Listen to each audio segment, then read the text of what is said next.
Assalamualaikum teman-teman, selamat datang di podcast Hukum Administrasi Negara.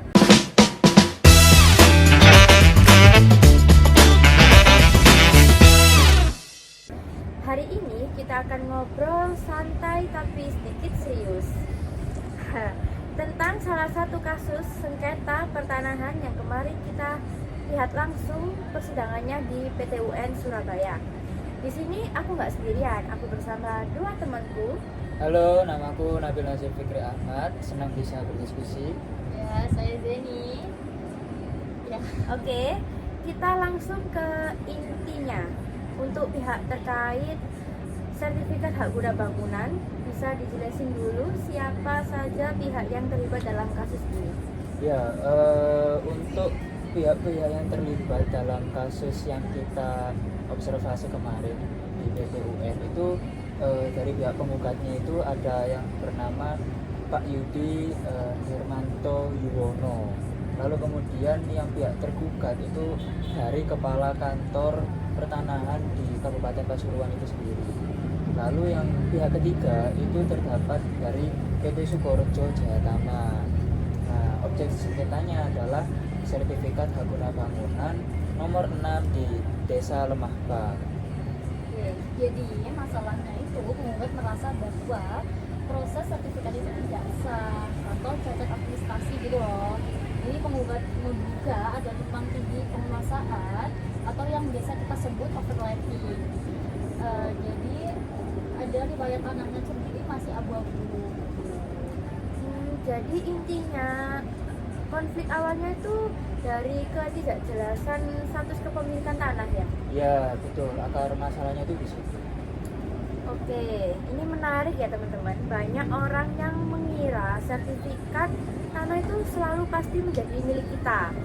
Padahal kadang bisa terjadinya tumpang tindih atau overlapping itu. Bisa dijelasin secara detail kenapa bisa terjadi overlapping pada kasus ini? Jadi ada beberapa hal yang jadi pemicunya ya. Yang pertama itu ada batas tanah yang tidak jelas.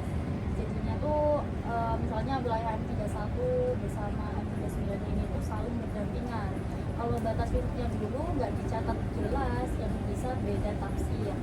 Yang kedua itu ada missing link dalam riwayat tanah. Maksudnya ada bagian atau sejarah kepemilikan yang putus. Jadi bukti perlahan haknya tuh nggak jelas. Jadi abu-abu gitu loh. Kemudian ada sertifikat ganda. Jadi si PT ini tuh juga punya SHJB-nya, kemudian si Pak Yudi juga tuh masih punya sertifikatnya. Jadi kan ganda nih. Artinya ada kemungkinan satu bidang tanah muncul dalam dua sertifikat atas nama yang beda. Ini jadi jelas bermasalah dong. Yang terakhir itu ada transaksi yang kurang transparan. Entah karena kurang komunikasi, kurang dokumentasi, atau unsur kesengajaan aja sih. Dan ini juga bukan cuman menjadi masalah yang teknis, tapi langsung nyambung pada isu kepastian hukumnya. Nah, kalau dokumen tanah itu sendiri tidak jelas, pasti banyak berbagai pihak itu yang terlibat, apalagi yang terlibat itu bisa dirugikan.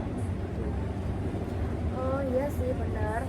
Apalagi kan ini sering terjadi di daerah yang terutama kalau pencatatannya itu pada zaman dulu kan nggak dilakukan dilakukan secara manual. Nah, betul. Terus turun menurun tanpa bukti tertulis.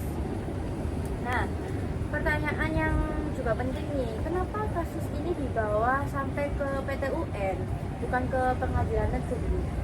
Nah, ini juga pertanyaan yang penting.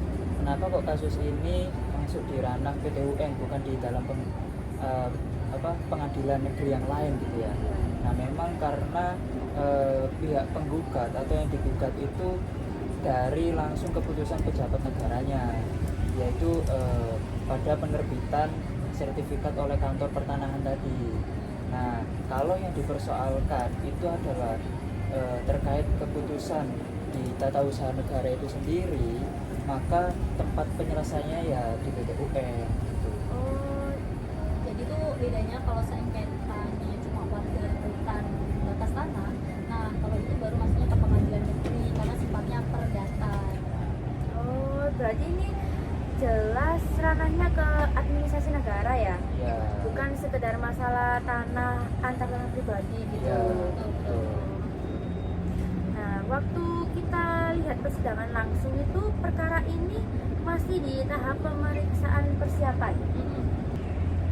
Iya, jadi hakim itu lagi memastikan apakah gugatan dan bukti-bukti sudah lengkap, misalnya surat penguasaan tanah, riwayat peralihan hak, dokumen sertifikat sebelumnya, saksi yang relevan. Nah, tetapi juga ternyata pada saat itu juga terdapat dokumen yang belum lengkap. Gitu. Akhirnya pihak hakim itu memutuskan bahwa gugatan dari penggugat itu tidak dapat diterima. Gitu. Oh, jadi maksudnya tuh kasusnya itu belum masuk ke pokok perkara gitu. Ya, betul. Belum sampai di ranah hukum yang substansif gitu. Jadi gugatan itu ditolak ya karena syarat administrasinya itu tidak dipenuhi. Jadi akhirnya penggugatnya juga dikenai biaya perkara sebesar 3.727.000 sebagai ganti ruginya. Ya, teman-teman itu loh, kan soalnya ditolak. Nah, kalau kita tarik lagi nih ya maknanya, apa sih yang harus kita pelajarin dari masalah tersebut? Mungkin ya pelajarannya itu dalam terkait permasalahan sengketa pertanahan khususnya itu terkait di administrasinya itu harus kuat dulu sebelum menggugat. Nah, kalau administrasinya tadi itu lemah, ya gugatan itu bisa langsung jatuh gitu. Jadi dan ini juga tuh menunjukkan bahwa negara punya tanggung jawab besar dan memastikan administrasinya itu administrasi pertanahan harus jelas dan akurat. Kalau tidak ya konflik seperti ini bisa terus berulang.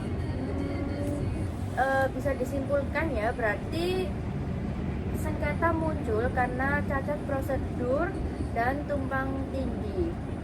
Yang kedua, PT UN menangani karena ada keputusan pejabat negara yang dipermasalahkan, yaitu yang BPN tadi ya. BPN. Oke. Terus gugatan juga jatuh karena kelengkapan administrasinya tidak memenuhi syarat. Ya, masih belum dipenuhi. Oh, oke.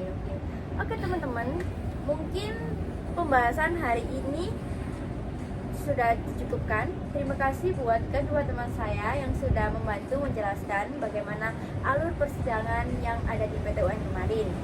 Sama-sama juga ya. Oke, semoga bermanfaat dan bisa menjadikan referensi buat yang lainnya. Sampai ketemu lagi. Bye-bye. Assalamualaikum.